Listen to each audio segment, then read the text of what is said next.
Vice chancellor ని కలిసి August నెలలో 24, 25, 26వ తేదీలలో తిరుపతి ఇందిరా మైదానంలో శ్రీకృష్ణ జన్మాష్టమి వేడుకలు అనుమతి కొరకు వినతి పత్రం సమర్పించామని తిరుపతి అఖిల భారతీయ యాదవ మహాసభ సభ్యులు పేర్కొన్నారు.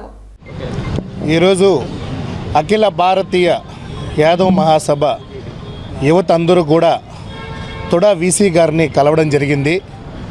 ముఖ్యంగా రాబోయే రోజుల్లో శ్రీకృష్ణ అష్టమి వేడుకలు ఏ రకంగా జరగాలని సార్తో కూడా వివరంగా కూడా యువతంతా కూడా కలిసి మేము మాట్లాడడం జరిగింది. మాకు చాలా సానుకూలంగా కూడా సార్ మాకు సహకరించారు. రాబోయే రోజుల్లో 24, 25, 26లో మన ఇందిరా మైదానంలో శ్రీకృష్ణ అష్టమి అనేది ఏ రకంగా జరుపుకోవాలి, జన్మస్థానం అనేది చాలా తిరుపతి అనేది ఒక శ్రీకృష్ణుని ప్రతి ఒక్క ఇది మా కులము ఇది మా కులం అంటారు. భగవంతుడు అనేది మనందరికీ సరి సమానమే. ప్రతి ఒక్కరు కూడా తిరుపతిలో చెందిన ప్రతి ఒక్క యువకులు కావచ్చు, అదేవిధంగా స్థానికులు కావచ్చు, శ్రీకృష్ణ జన్మస్థానం వేడుకలను కలిసి ఈ వేడుకలు ఘనంగా జరపాలని అఖిల భారతీయ యాదవ మహాసభ ద్వారా తెలియజేస్తున్నాము. అఖిల భారత యాదవ మహాసభ రాష్ట్ర ప్రధాన కార్యదర్శి శంకర్ యాదవ్ మాట్లాడు.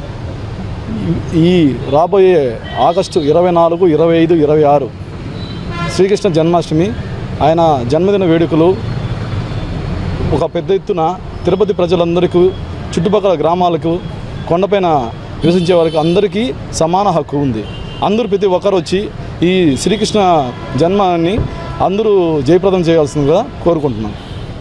5 తారీఖులు 25, 24, 25, 26 తారీఖుల్లో శ్రీకృష్ణ జన్మాష్టమి వేడుకలు ఘనంగా చేయాలని చెప్పి ఆంధ్ర రాష్ట్రం మొత్తం మెచ్చుకునేలాగా యాదవుల యొక్క గొప్పతనాన్ని చాటాలని చెప్పి 3 రోజుల పాటు ఇందిరా మైదానంలోని స్థలంలో యాదవ శ్రీకృష్ణ జన్మాష్టమి చేయాలని చెప్పి మేమందరూ యాదవ మహాసంఘం నుంచి కోరుకుంటున్నాం.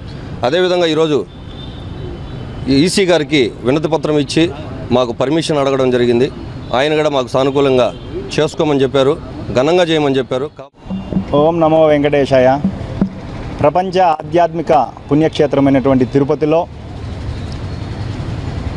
ప్రపంచ దిక్సూచి సమస్త మానవాళి ఎలా జీవించాలని చెప్పి గీత ద్వారా మనకు ఉపదేశించినటువంటి గొప్ప దేవతామూర్తి శ్రీకృష్ణుల వారి జన్మాష్టమి సందర్భంగా రేపు నెల 24, 25, 26 3 రోజుల పాటు ఆధ్యాత్మిక క్షేత్రమైన తిరుపతిలో ఇదే తొడా మైదానం నుంచి శ్రీకృష్ణ వేడుకలు జరిపించాలని చెప్పి తిరుపతిలో ఉండేటువంటి శ్రీకృష్ణ స్వామివారి భక్తులు కానీ, అదేవిధంగా యాదవ యువత కానీ అందరం కలిసి ఈ కార్యక్రమం చేయడం జరుగుతోంది.